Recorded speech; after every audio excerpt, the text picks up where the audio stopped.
Hello, my name is John for Through the Eyes of George. Today I'd like to talk to you about my favorite modern president.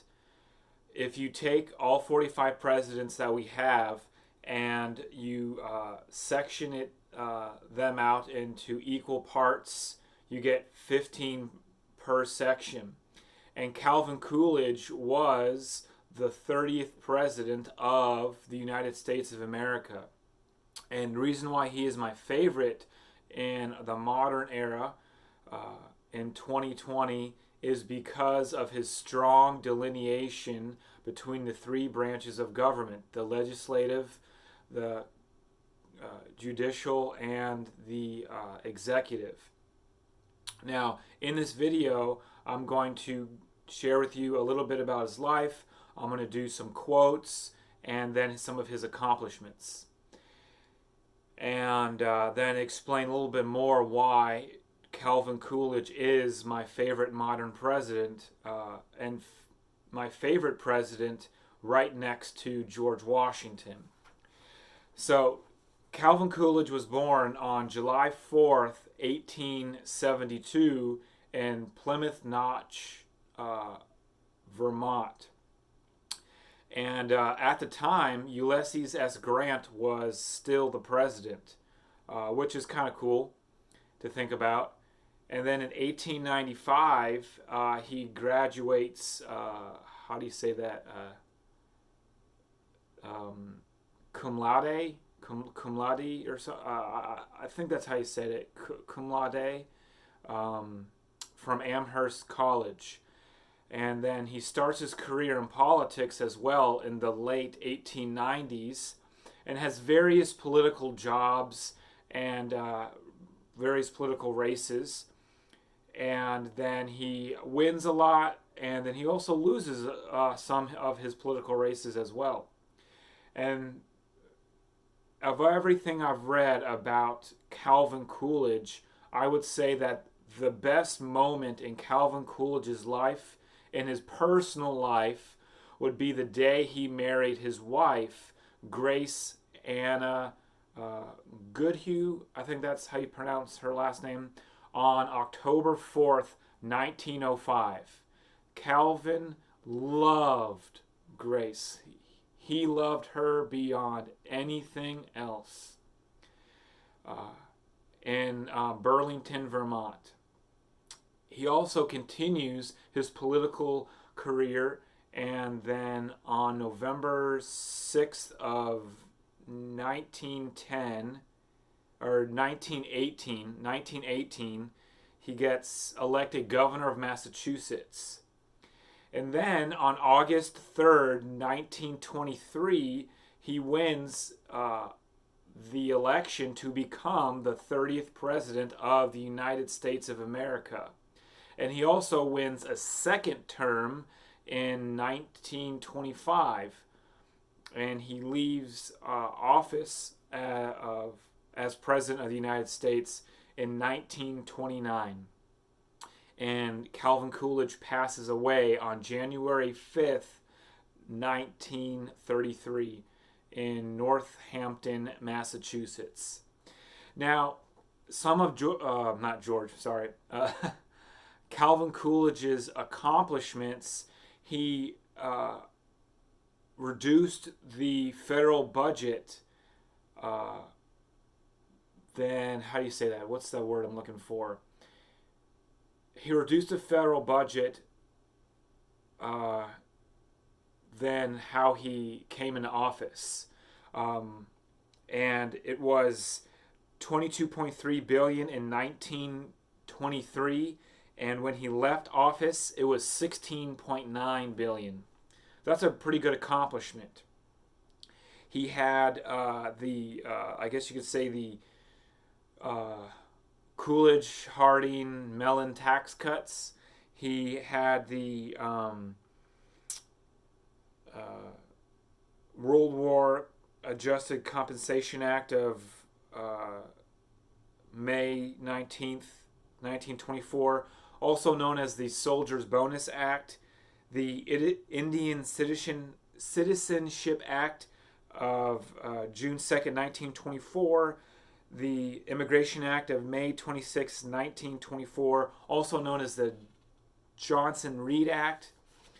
He also had the Revenue Act of June 2nd, 1924, the United States Arbitration Act of February 12th, 1925, the Air Commerce Act of May 20th, 1926, the McFadden-Pepper Act of February 25th, 1927, and the Radio Act, which I think is kind of cool, of February 23rd, 1927. And he vetoed around 50 times, a little bit around 50 times. One of his favorite things to do was the pocket veto. Now, he did a lot more than that, obviously, but he believed in a strong delineation between the three branches of government. And in Amity Shlaes' book called Coolidge, you really see that in how he wanted to reduce the size of government. And one of my favorite books about Calvin Coolidge is this book right here, The Quotable Calvin Coolidge. So what I'm going to do now is just go over a couple quotes, or a few quotes from Calvin Coolidge, and then I'll close out the video. On the centralization of power on June 20th, 1931, Calvin Coolidge said, "The centralization of power in Washington, which clearly all members of Congress deplore in their speech and then support by their votes, steadily increases." That sounds kind of common today, where the federal government on a lot of cases or instances wants to take control of people's personal lives, whether that's what people say about marriage and telling people what they mean by marriage by judicial legislation, or by things like increasing intelligence, or the centralization of education like Common Core or No Child Left Behind, instead of letting the state governments decide, the 9th and the 10th Amendment. The centralization of power is, this quote here I think is very telling of Calvin Coolidge's character as president. Another cool quote that I like about Calvin Coolidge is about humility. And he said this in his autobiography in 1929. "It is a great privilege to be president and a major source of safety to the country for him to know that he is not a good man." Calvin Coolidge knew that he wasn't perfect. And it takes a strong character of a person to know that you're not perfect. I'm not perfect. Some of my videos and even the book that I wrote, I know I could have said things better, or maybe done a little bit more editing. I'm not perfect. And Calvin Coolidge knew that he wasn't a perfect person. Now, another great quote on June 18th, on 1919, Mr. Coolidge, or Calvin Coolidge, says concerning knowledge that civilization depends not only upon the knowledge of the people, but upon the use they make of it. If knowledge be wrongfully used, civilization commits suicide. This is a very telling quote by Calvin Coolidge in regards to fake news. People publishing stories in the mainstream media or in any news outlet that just simply isn't true to pass a political agenda, or to talk about a political agenda of one side or the other. Another great quote by Calvin Coolidge is on August 7th, 1918. Calvin Coolidge says, "The only hope of a short war is to prepare for a long one." Another quote on April 11th, 1916, Calvin Coolidge says, "Money will not purchase character or good government." Think about that for a second. Calvin Coolidge said on April 11th, 1916, that money will not purchase character or good government. Kind of like the quote you hear that the love of money is the root of all evil. Money is a great tool, but the love of finances and money, that part, the worshiping of money, is the root of all evil. Because money itself is a tool. We need money to do things. But moving on, and speaking of that, what Calvin Coolidge says about prosperity.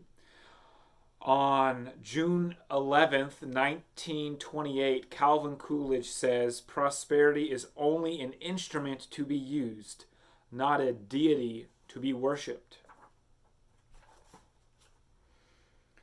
He also says in his autobiography in 1929 that thrift, there is no dignity quite so impressive and no independence quite so important as living within your means, not spending more than you have.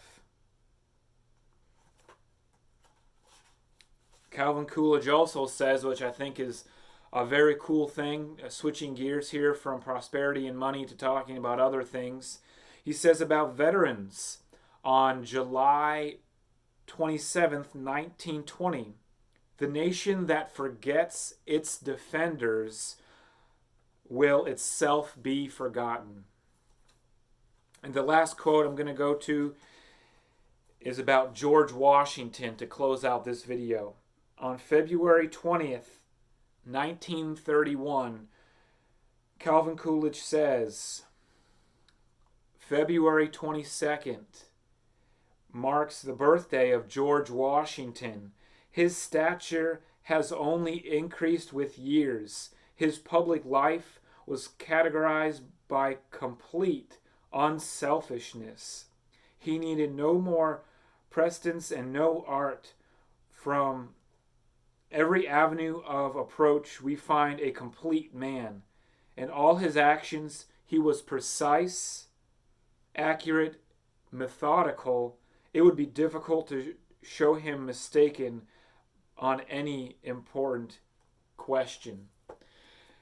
Now, I would say that in everything I've read and understood about Calvin Coolidge, he really enjoyed the principles by which, of all our founding fathers, on which George Washington built his life upon in his personal life and the country. And thank you for watching this video. I will put my sources in the description below. And looking forward to talking to you soon. Don't forget to click subscribe, click the notification bell for future videos, and I'll talk to you soon. Thank you.